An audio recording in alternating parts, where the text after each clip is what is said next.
যদি মনে হয় আপনি ব্যর্থ, কোনো কাজের নয়, তখন একটি কথা মনে রাখবেন, এই দুনিয়াতে কেউই কারোর মতো নয়।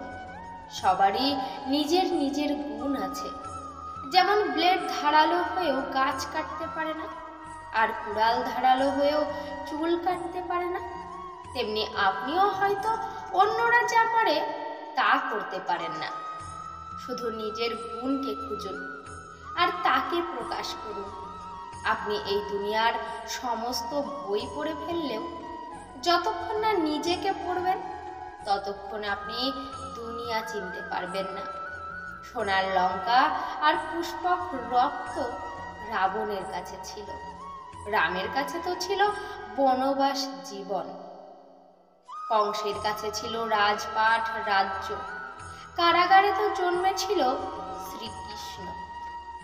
রাজ্য রাজত্ব তো ছিল কৌরবদের কাছে, পাণ্ডবরা তো ছিল বনবাসী। কিন্তু অন্তিমের জয় সর্বদা সত্যেরই হয়, কারণ সত্যের সাথে চলে ভগবানকেই যখন পরিস্থিতির সামনা করতে হয়, তবে আমরা তো সাধারণ মানুষ।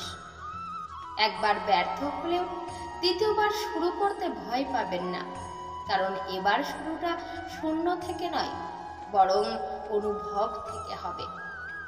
প্রত্যেকটি দিনের শুরু কিছু লক্ষ্য দিয়ে করুন। পূরণ না হলেও কিছু তো শিখতে পারবেন জীবন থেকে। একদিন দেখবেন সমস্ত স্বপ্নই পূরণ হবে আপনার। একবার চেষ্টা করে তো দেখুন। জীবন কখনোই দিন, ঘন্টা বা মাসে পাল্টায় না। জীবন তো পাল্টাই আপনি যখন থেকে শুরু করবেন, ঠিক তখন। মনে রাখবেন, আপনার পরিশ্রমই আপনার একমাত্র সাথী, আর আত্মবিশ্বাসী একমাত্র শক্তি। শুধু এই দুটিকে সাথে রেখে যে কোনো কাজে এগিয়ে যান, না থেমে। দেখবেন সফল আপনি ঠিকই হবেন। জীবনকে কখনোই টবের গাছ বানাবেন না, যা একটু অবহেলাতেই মারা যায়। নিজের জীবনকে জঙ্গলের গাছ গড়ে তুলুন, যা ঝড় বৃষ্টি তুফানেও আনন্দে মাথা দোলাতে থাকে। নিজেকে বুঝুন, নিজেকে পড়ুন, নিজেকে জানার চেষ্টা করুন। তবেই আপনি জীবনে সমস্ত নির্ণয় সঠিক নিতে পারবেন।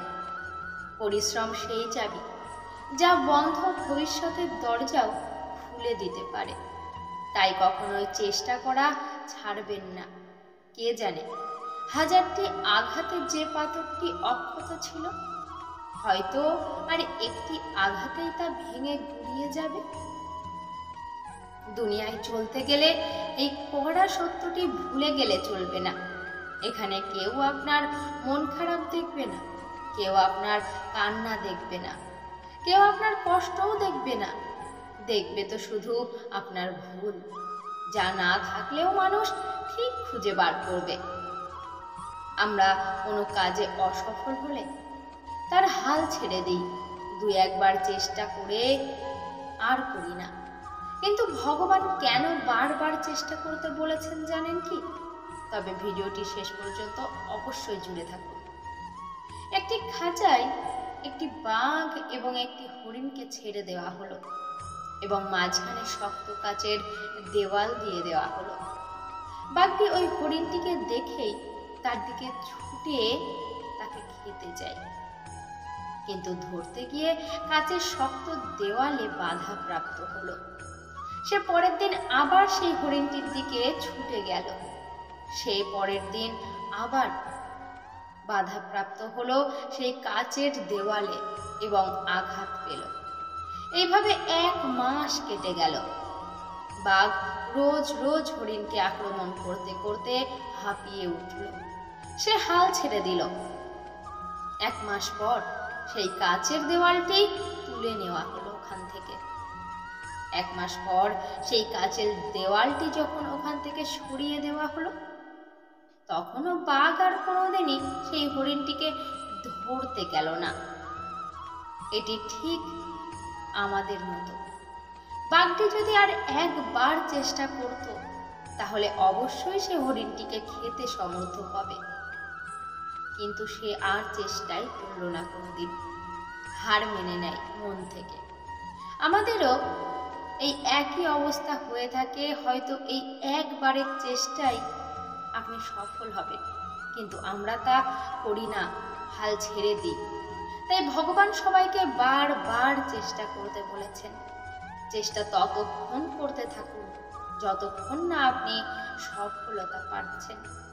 আর তারপরও যদি সফলতা না পান, তবে লক্ষ্য নয়, বরং আপনার পথ বদলান।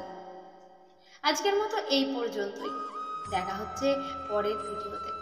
ততক্ষণ সবাই খুব ভালো থাকুন, সুস্থ থাকুন, সবার খেয়াল রাখুন এবং নিজেরও খেয়াল রাখুন। হাসতে থাকুন এবং সবাইকে হাসাতে থাকুন।